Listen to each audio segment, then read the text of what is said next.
Kalau kita orang yang bertakwa, begitu Allah Ta'ala kasih jalan keluar. Wa yarzuqhu min haitsu la yahtasib, juga Allah Ta'ala kasih rezeki yang nggak diduga. Tapi dengan apa? Dengan tawakal. Duit kita pegang, tapi kalau kita nggak tawakal, ya udah kita cekel aja. Kalau kita tawakal, ya deh, gue sih buat di rumah emang nggak ada, memang gue udah tawakal kepada Allah, dan masukin aja. Dulu gak? Kalau orang tua saya tuh dulunya begitu tuh. Jadi orang diiterin, saudara yang nggak buat duit masukin tangannya begitu. Ya gak? Kalau yang masukin tangan begini, berarti ada isinya. Kalau yang masukin tangan begini, berarti nggak ada. Tapi pulang jangan begini. Ya gak? Masuknya begini, pulangnya jangan begini. Biar orang bilang, lu kok tangannya begini? Berarti kosong. Beda. Tapi kalau masukin kantong nggak apa-apa, yang penting ikut masuk biar tuh ketemu sama yang lain. Katanya begitu. Emang akal emangnya, betul nggak? Dimasukin begini, dibaliknya begini. Ada nggak yang begitu? Nggak ada. Tapi kalau orang model kita rata-rata begini. Bismillah. Waduh, cakep nggak kalau begitu? Ya, cakep. Panitia udah liatin satu-satu. Pakai CCTV, pakai ini, alhamdulillah. Saudara, itu amal yang banyak dilihat, yang sedikit. Tapi yang banyak didengar, yang banyak, yang gede. Saudara mau didengar apa mau dilihat? Ini saya kasih pertanyaan terus. Karen pagi-pagi biar al-harokah barokah, kalau kata orang tua saya. Bergerak itu mendatangkan keberkahan. Makanya kita sambil dari rumah ke masjid itu banyak gerak aja, saudara, biar datang keberkahan. Al-harokah barokah. Hadirin yang dimuliakan Allah Subhanahu wa Ta'ala, inilah yang bikin nikmat secara hakiki Allah Subhanahu wa Ta'ala. Betul. Lalu kemudian kalau kita sudah yakini itu, akan masuk tahap kedua. Mana tahap kedua? Apa yang kita punya Allah Ta'ala tidak punya.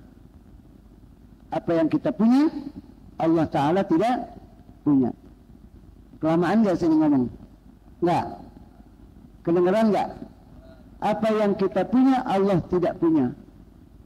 Yang belakang bingung, bukannya Allah Maha punya? Hah? Kan Allah Maha segalanya. Tapi ini kok bisa nih Ustaz bilang apa yang kita punya Allah nggak punya? Dengar nggak omongan saya? Coba dikoreksi dulu. Andaikan belum sempat ngoreksi, saya mau kasih masukan lagi. Kita punya istri? Punya? Allah? Enggak. Kita punya anak? Punya? Allah? Kita punya rumah? Allah? Benar gak omongan saya? Kalau salah, saya tutup. Saya pulang hibrid dah. Jadi apa yang kita punya, Allah nggak punya. Kita punya anak, Allah nggak punya. Kita punya istri, Allah nggak punya. Kita dilahirkan juga Allah. Lam yalid walam. Tidak. Selesai tuh omongan saya. Kelar. Iya nggak? Satu-satu kita kopekin aja, betul nggak? Kita taruh ditanam di mana hati kita. Apa yang kita punya, Allah nggak punya. besar kita punya diri, betul nggak? Karena semuanya itu kita punya. Ini kita punya, ini kita punya, Allah nggak punya. Tapi saudara-saudara, jangan lupa kita, apa yang kita punya semua itu adalah milik Allah Subhanahu wa Ta'ala. Jadi boleh kita punyain, tapi nggak boleh milikin. Kan begitu kalau bahasa orang dulunya, benar nggak? Orang boleh punya cinta, tapi jangan miliki cinta. Begitu. Kita hanya sekedar punya, tapi tetap milik Allah. Jadi tinggi lagi tuh Allah Ta'ala. Bersyukur. Istri, anak yang kita sayang, ketika dipanggil Allah Ta'ala, berarti udah bukan milik kita, betul gak? Mesti diapain tuh supaya jadi punya lagi? Hadirin yang dimuliakan Allah Subhanahu wa Ta'ala. Jadi itu kembali kepada Allah Ta'ala semua. Alhamdulillah. Kemudian kalau memang seperti itu, berarti kita nggak punya apa-apa. Sekedar munyain aja bahasanya. Betul nggak? Kemudian ada kalimat berikutnya. Apa yang kita miliki, Allah Ta'ala tidak miliki. Tadi apa yang kita punya, Allah nggak punya. Apa yang kita punya semua milik Allah. Yang kedua, apa yang kita miliki, Allah tidak miliki. Paham? Apa yang kita miliki, Allah tidak miliki. Kok bisa seperti itu? Bukan semua adalah kembali milik Allah. Betul. Tapi ada lempengan yang satu ini Allah tidak miliki. Apa saudara-saudara? Amal soleh kita. Amal soleh. Amal soleh itu jadi milik kita. Coba nanti ngerasain masuk ke tempat yang sempit, betul nggak? Diuruk juga, cuma pakai selembar baju, betul nggak? Nanti rasain di situ. Siapa yang mau nemenin kita pada saat itu? Amal. Masuk kubur maksudnya, ya. Kalau kita udah mati baru kita rasain. Iya, hanya ini doang milik gue. Semua pada ninggalin, keluarga ninggalin, mobil ninggalin, rumah gue nggak bawa ini. Apa yang dimiliki? Amal. Itu amal soleh Allah nggak milikin, saudara-saudara. Siapa yang miliki? Kita. Jadi apa yang kita miliki Allah nggak miliki, itu amal soleh. Betul.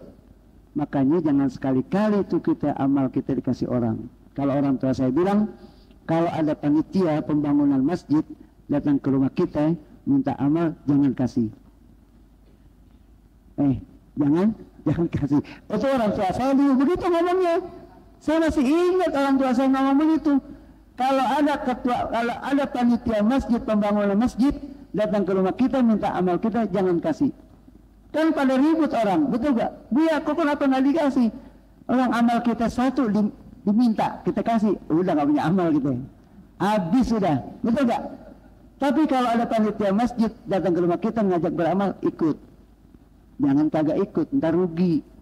Betul gak? Karena milik kita cuma satu. Betul?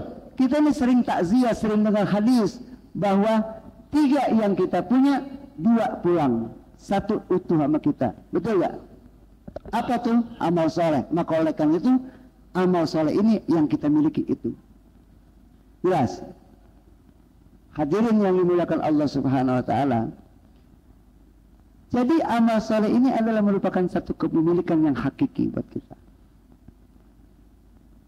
Man amila salihan fali nafsi. Siapa orang yang berbuat saleh, amal saleh, maka kembali kepada dirinya, tidak kembali kepada Allah Ta'ala. Bahkan Allah Ta'ala tidak minta ganjaran, tidak minta balasan dari kita. Betul gak? Malah Allah yang kasih. Semakin dia dekat kepada Allah, semakin dikasih oleh Allah Subhanahu wa Ta'ala. Semakin dia bersyukur, semakin ditambah oleh Allah Subhanahu wa Ta'ala. Betul gak? Semakin dia ingkar, semakin apa? Allah Ta'ala jauhi dia. Ada nggak yang ingkar sini? Nggak ada. Semua yakin, nggak ada yang ingkar, betul nggak? Hadirin yang dimuliakan Allah Subhanahu wa Ta'ala, itulah nikmat yang hakiki yang kita terima dari Allah Subhanahu wa Ta'ala. bini pertama. Bini kedua yang bikin nikmat secara sababi. Ya, apa maksudnya? Yang bikin nikmat secara sabab. Siapa tuh? Rasulullah Sallallahu Alaihi Wasallam. Bini keberapa itu Rasul? Bini kedua. Waduh, ya bini udah dua ya roman kita. Bini pertama Allah Ta'ala, bini kedua Rasulullah Sallallahu Alaihi Wasallam. Kenapa bisa dikatakan Rasulullah termasuk yang bikin nikmat?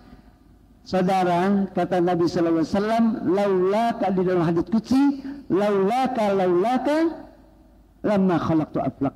Kata Allah Ta'ala di dalam hadits qudsi, jikalau tidak ada engkau ya Muhammad, maka tidak aku ciptakan alam semesta ini. Jadi kita bisa ada di sini karena Rasulullah Sallallahu Alaihi Wasallam. Udah selesai, betul nggak? Kita bisa ada di tempat ini karena adanya Rasulullah Sallallahu Alaihi Wasallam. Jika tidak ada Rasulullah Sallallahu Alaihi Wasallam, tidak adanya alam semesta. Siapa yang bilang? Allah Ta'ala di dalam hadits qudsi. Jadi sabab siapa tuh nikmat bisa kita dapati? Sabab Rasulullah Sallallahu Alaihi Wasallam. Kita bisa sholat, kita bisa belajar, kita bisa menuntut ilmu dan sebagainya, termasuk bisa dapat cara di dalam mencari uang, itu juga dari Rasulullah Sallallahu Alaihi Wasallam. Kenapa? Karena Rasulullah adalah uswatun hasanah, satu contoh yang mulia. Betul. Bini keberapa itu? Bini kedua. Nih waktunya udah selesai kali. Bini yang terakhir belum nih. Buat nanti apa? Ah? Tapi belum tentu ya. Umur kita nggak tahu, betul nggak? Ah? Umur kita nggak tahu.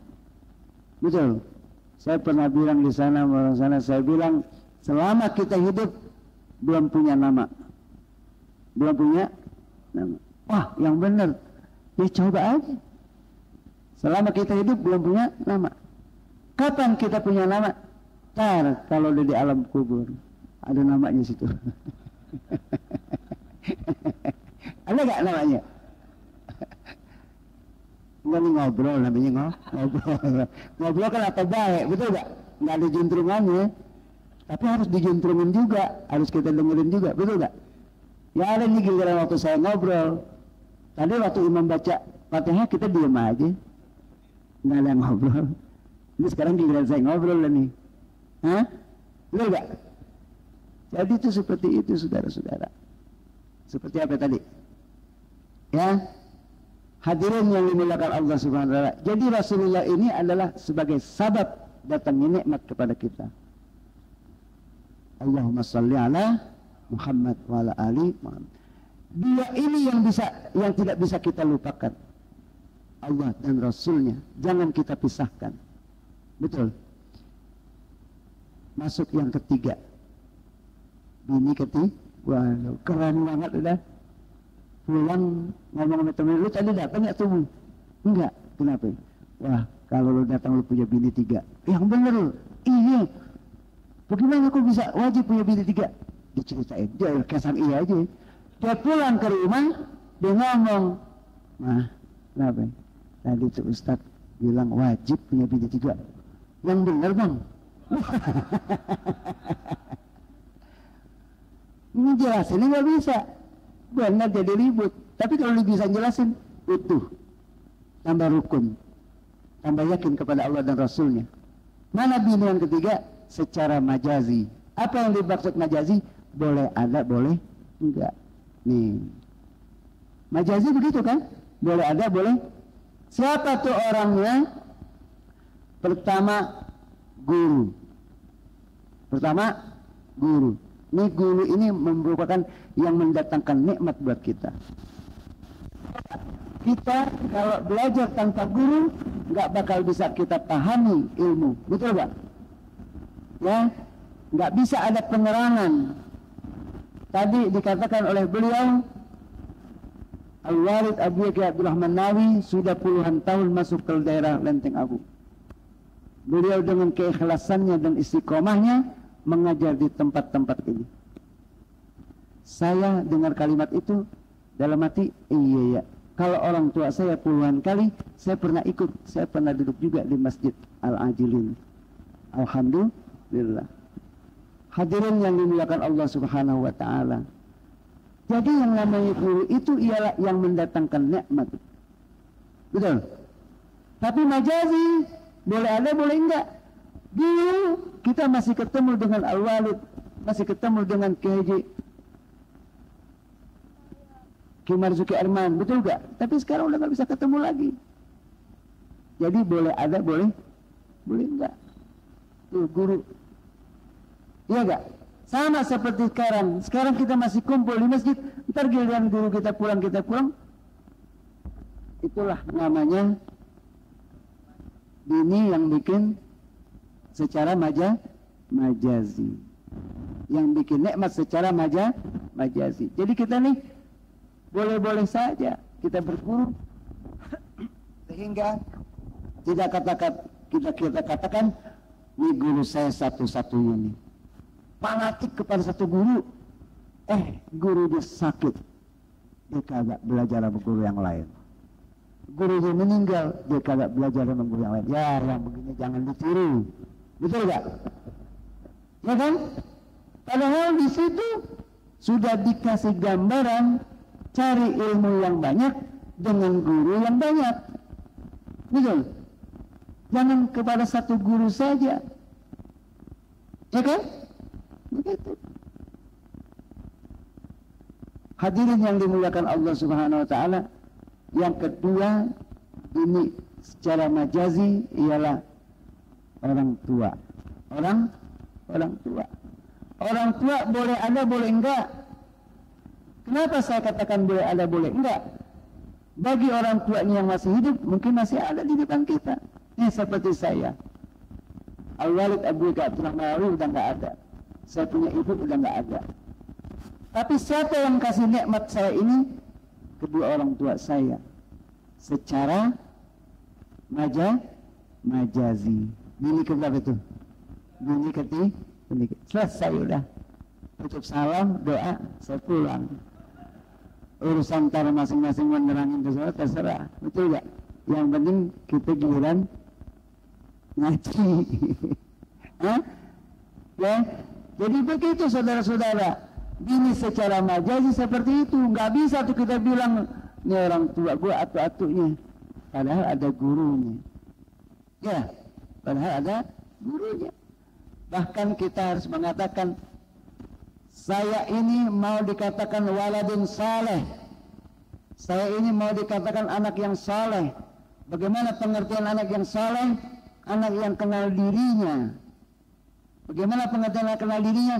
Saya nggak bisa ada di dunia ini kalau nggak lihat orang tua. Dia kenal dirinya berarti. Betul nggak? Ini kan kebanyakan orang lain nih. Merasa dia udah tinggi ilmunya, merasa dia udah banyak duitnya, tuh orang tua ada di mana? Nggak ada di hatinya. Na'udzubillah. Dia seperti itu. Berarti dia bukan anak yang saleh. Tapi ketika dia mau dikatakan waladun saleh, dia kenal dirinya dan dia tahu siapa itu orang tuanya. Betul nggak? Ini saya ngobrol sama tukang ngaji, jadi enak. Kalau sama bukan tukang ngaji, nggak bisa begitu Ustaz. Orang dulu saya ditelantarin, begitu ngomongnya. Orang tua saya sibuk banget, pergi pagi pulang malam, pergi gelap pulang gelap, token listriknya habis. Seperti itu, saya anak ditelantarin, kadang-kadang ditaruh panti asuhan, begitu. Na'udzubillah, akhirnya saya berkembang. Kemudian saya punya usaha, nggak dibantu sama orang tua, sampai dia maju, akhirnya dia lupa sama orang tuanya. Sampai dia nggak mengatakan, gue bisa begini bukan karena orang, itu bukan orang model kita, betul gak? Satu aja, dia harus ingat, saya nggak bisa begini kalau bukan karena orang tua. Ya, saya nih bisa di sini karena dulu orang tua saya mungkin di sini begitu. Betul gak? Ya, ini kelihatan udah pada capek nih dengerin nih. Udah pada bengong aja. Apa lagi mikirin apa gimana nih? Saya nggak ngerti deh. Ya, saya nggak ngerti. Jadi saudara-saudara, kita kalau udah begitu, insya Allah selamat dunia akhirat. Selamat dunia akhirat. Ambil tuh bini pertama kita simpan di hati kita. Bini kedua simpan di hati kita. Bini ketiga simpan lagi di hati kita. Insya Allah aman seperti itu. Jangan dibuang tuh, betul gak? Artinya jangan kita lupakan Allah, jangan kita lupakan Rasulullah, jangan kita lupakan guru, jangan lupakan orang tua. Taruh di hati. Kenapa harus taruh di hati? Karena kita kemana-mana pasti bawa hati kita. Lagi bengong aja, masih kita bawa hati kita. Begitu gak? Ini bukan saya ngajarin, ngobrol namanya ngobrol. Hadirin yang dimuliakan Allah Subhanahu wa taala. Jadi kalau hidup udah seperti ini, kita mengatakan alhamdulillah binikmati tatimmus shalihat. Andaikan kita nggak dapat nikmat yang luar biasa, kita katakan alhamdulillah ala kulli hal. Ya, betul nggak? Kita pengennya 1 juta, dapatnya 100.000. Alhamdulillah ala kulli hal. Kita pengen 1 juta, dapatnya 1 juta. Alhamdulillah binikmatihi tatimmus shalihat. Supaya nih duit 1 juta bisa kita fungsikan sesuai itu. Kita bisa manfaatkan sesuai. Ya gak? Jangan kita pengennya 1 juta dapat 100.000 kita. Gak ada tuh di dalam diri kita. Kenapa? Karena kita yakini bahwa segala sesuatunya bukan urusan kita semua. Kita hanya tugasnya minta. Tugasnya minta. Ini seperti masjid. Siapa tuh urusan masjid? BKM? Bukan. Masjid ini urusan Allah Ta'ala. Urusan Allah Ta'ala. Jadi bukan urusan kita. Kenapa saya katakan masjid ini urusan Allah Ta'ala? Ya udah, ya Allah, ini masjid saya lagi bongkar. Emang bukan urusan saya, urusan kau. Begitu, enak gak? Kata Allah Ta'ala, cemen. Kecil, betul gak? Wa ala zalika yasir, bagi Allah Ta'ala itu gampang. Betul. Jadi kalau ini urusannya kita yang tanggul, ya capek. Saya begitu, waktu saya ngalihin haul ke Buya, ada orang ngasih nasihat buat saya, Ustaz, antum mau bikin haul? Iya. Itu haul bukan urusan ente, urusan siapa? Urusan Buya. Terus, ya datang aja ke Buya. Saya datang ziarah. Waalaikum min ahli la ilaha illallah kaifa wajadtum la ilaha illallah antum salafuna wa nahnu insyaallah bikum lahiqun nas'alullah lana wa lakumul afiyah. Baru bla bla bla baru kita ngobrol. Iya. Nazar mau bikin haul. Ya enggak? Emang enggak punya duit. Hah? Haul Buya. Alhamdulillah. Allah Maha dengar. Orang yang sudah meninggal saya nggak katakan mati di dalam kubur. Ngobrolnya sama orang tua enak aja udah. Anggap aja orang tua saya masih ada. Betul nggak? Kan enak begitu. Walaupun kita nggak dengar jawaban, tapi Allah buktikan. Ala zalika yasir, bagi Allah Ta'ala itu gampang. Ketemu aja. Buat ini. Alhamdulillah. Tahadusan binikmah la fakhar. Saya tidak sombong, saya bikin haul pertama, nggak punya modal, tapi saya bikin panitia. Saya bilang, udah yang penting kumpul aja 5-6 orang.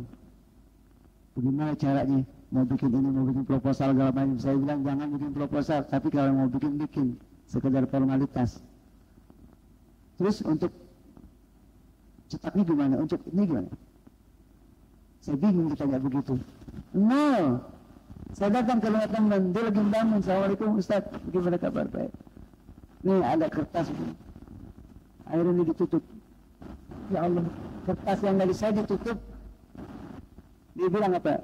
Ustaz, ini nanti belakangan. Ini buat Ustaz. Lain jadinya, buat saya lain, buat yang di kertas, lain. Ini yang belakangan, berarti gedean dikit. Betul gak? Yang diterima sama saya, 2 lembar, saya bersyukur kepada Allah Ta'ala. Biar 200.000, saya bersyukur. Kenapa? Saya yakin dari yang 200 akan datang yang lebih besar lagi. Malam yasirul qalil, lam yaskurul katsir. Siapa yang tidak berterima kasih yang sedikit, sama dengan dia tidak berterima kasih kepada yang banyak. Saya terima kasih. Langsung saya ke panitia. Tuh ada 200. Wah, Allah bilang beli kertas, beli tinta, beli ini, langsung ngeprint, bikin dah tuh proposal, jalanin. Urusan mereka jalanin. Saya sih datang lagi ke Buya sudah dapat 200. Tahu udah waktunya acara berjalan, alhamdulillah. Saya undang tuh banyak jamaah. Kebetulan saya main daerah Citarum ke sana. Ada sekitar 500 orang. Saya bikin waktunya malam. Kemudian selesai acara, saya tanya panitia, berapa duit semua? 80 Gus. 80 juta. Ah, yang bener ente. Bener Gus. Ya Allah, alhamdulillah. Ngomong sama siapa tuh? Ngomong sama orang tua. Makanya saya nggak bilang orang tua saya ini mati. Bisa nggak? Hidup. Hayyun fi qabri, hidup di dalam kuburnya. Sehingga saya berani bicara. Saya lagi bangun taklim 4 bulan yang lalu, sampai sekarang masih lagi proses, lagi berjalan. Saya bilang, Buya, itu bangunan sayang saya yang kelas udah lama kosong, Nazar pengen bongkar. Betul gak? Saya yakin begitu. Satu, ada tukang yang ngajuin dirinya, tulung gendeng. Modalnya 3 juta. Saya hitung kemarin 50 hari, udah habis 48 juta. Modalnya 3 juta. Ini tahadusan bini malafakhor. Jadi semua saya serahkan kepada Allah. Saya juga ngobrol sama saya punya orang tua. Insya Allah di bulan November yang akan datang saya mau bikin lagi haul yang kelima. Insya Allah. Yarin saya ngobrol aja sama orang tua saya. Ini kayak sekarang saya cerita saya ngobrol sama orang tua, kan saudara dengar. Dengar gak? Nanti di bulan November saya ulang lagi. Hadirin yang dimuliakan Allah Subhanahu wa taala. Jadi seperti itu, kita tidak katakan orang tua kita mati, melainkan dia dengar apa yang kita punya keluhan, walaupun tidak bisa memberikan solusi. Kenapa? Karena kita di situ sudah mengutamakan siapa tuh orang tua kita. Kita bisa seperti ini adalah karena orang tua. Insya Allah orang tua kita yang sudah meninggal dunia, Allah Ta'ala ampuni dosanya, Allah Ta'ala luaskan kuburnya, dan kita dijadikan anak-anak yang saleh. Begitupun anak keturunan kita, Allah jadikan anak yang saleh. Birru aba'akum tabirrukum abna'ukum. Kita bisa berbakti kepada orang tua, nanti kita akan dibaktikan lagi oleh anak keturunan kita. Amin ya rabbal alamin. Bijahin Nabi wa ala Rasul bisirril Fatihah. Dengan kuliah subuh gabungan Majelis Taklim Al-Ihtisam, mari kita bina umat dengan sebaiknya. Allahu Akbar. Takbir. Allahu Akbar. Sallu ala Nabi. Oh, sallu alaihi.